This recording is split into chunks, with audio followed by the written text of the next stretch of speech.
Olá, meninas!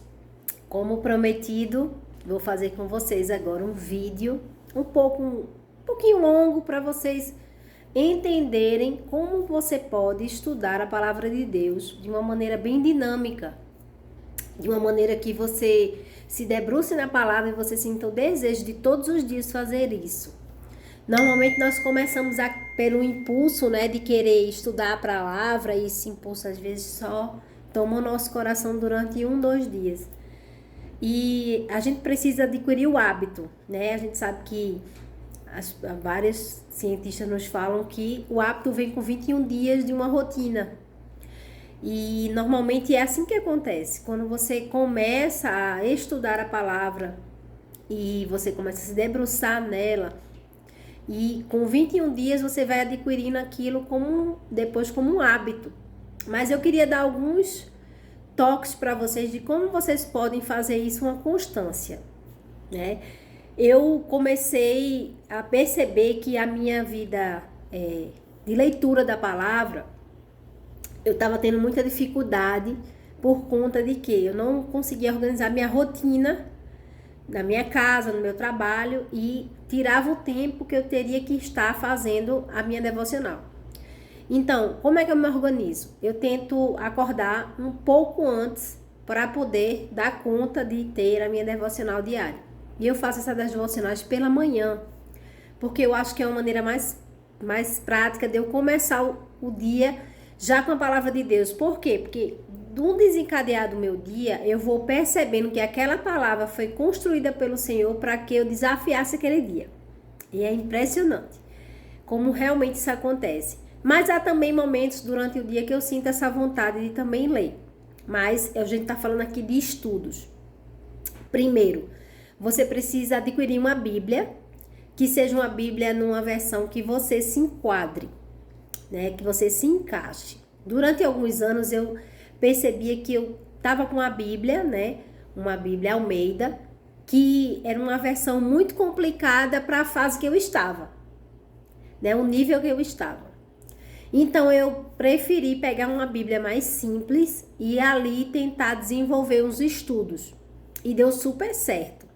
Por isso que é ideal que você planeje seus estudos em cima de uma Bíblia que você vai conseguir se adequar. Hoje a gente tem no mercado vários tipos de linguagem, né, que são as traduções. E hoje eu tenho estudado tanto pela King James, né, que tá aqui, eu e meu marido, a gente tem uma coletânea de Bíblias. Tá aqui em cima, ó, lá em cima, estão vendo? Lá no último pedestal tem umas Bíblias ali. E ali tem a Bíblia várias Bíblias de estudo, né? Bíblia de estudo Almeida atualizada. Tem a Bíblia de estudo de hoje, a Bíblia Shed.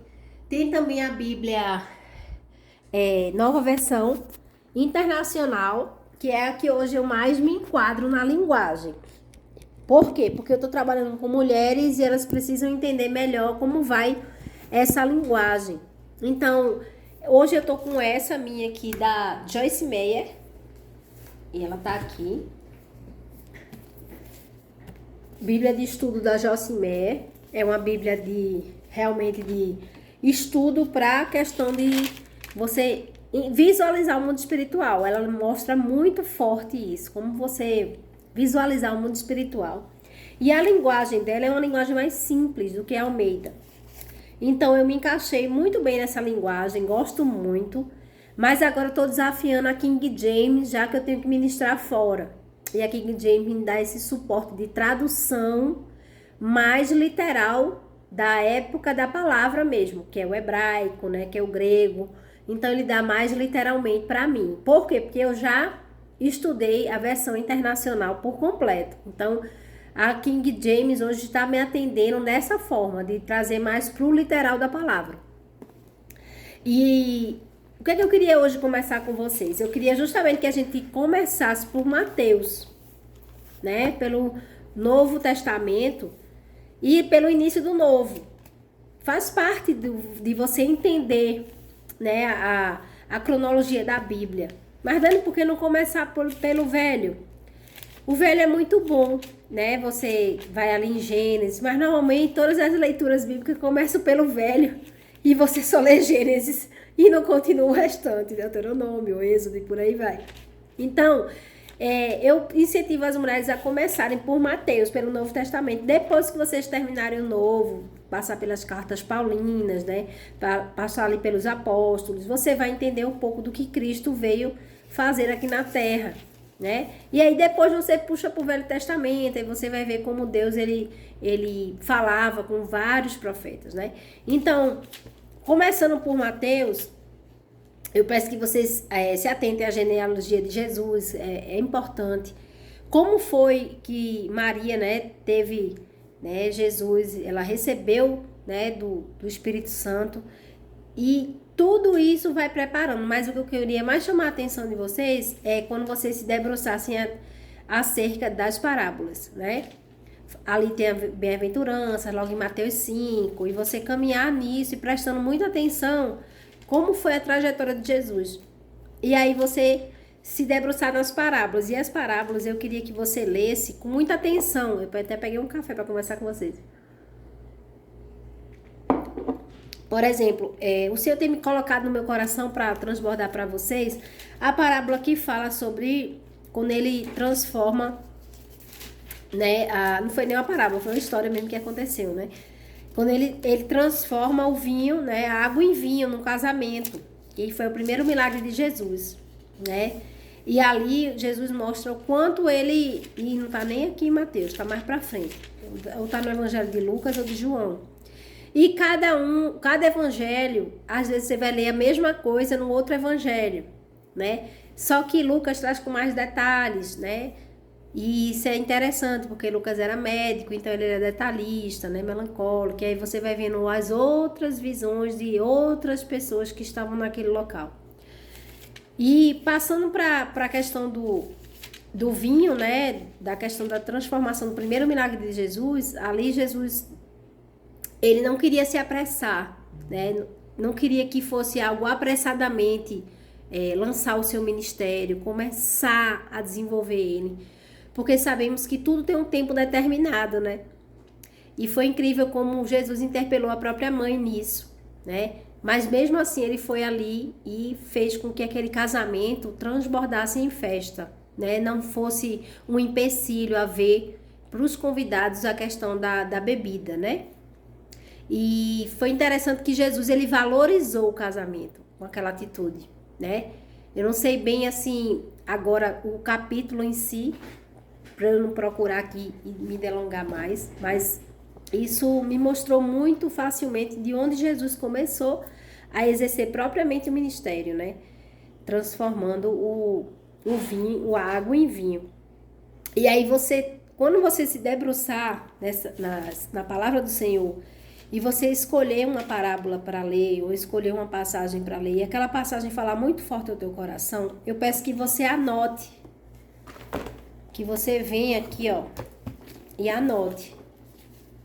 Para que isso fique registrado. Dani, mas para que eu vou registrar? Porque a palavra do Senhor eu leio e não precisa ficar registrando toda hora. Porque quando a gente registra, o cérebro da gente, ele absorve aquilo ali. Do que simplesmente uma leitura, né? Por exemplo, eu fiz aqui um estudo sobre a influência e a maturidade, que está lá em 1 Coríntios 13 e 8. Eu li o capítulo e extrair o melhor dele. Porque a palavra de Deus, ela é revelação. É revelação da presença dele. E aí, quando você lê, você precisa entender o que está nas entrelinhas. Não simplesmente ler, né? Por exemplo, aqui na transfiguração, que está aberto aqui, Mateus 9, do versículo 2, né?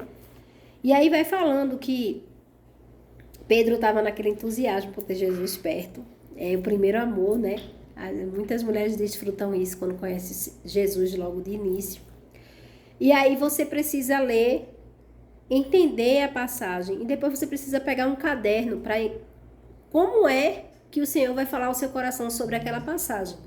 Por exemplo, hoje o Senhor fala no meu coração sobre essa passagem, dizendo assim: 6 dias depois, Jesus tomou consigo Pedro, Tiago e João e levou a um alto monte, onde ficaram a sós. Ali foi transfigurado diante deles. Suas roupas se tornaram brancas. de um branco resplandecente que nenhum lavadeiro do mundo seria capaz de branqueá-las. Veja a versão dessa Bíblia.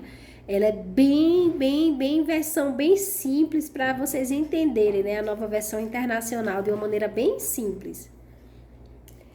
E apareceram diante deles Elias e Moisés. Então Jesus estava transfigurado e ainda apareceu ali Moisés para Pedro, né?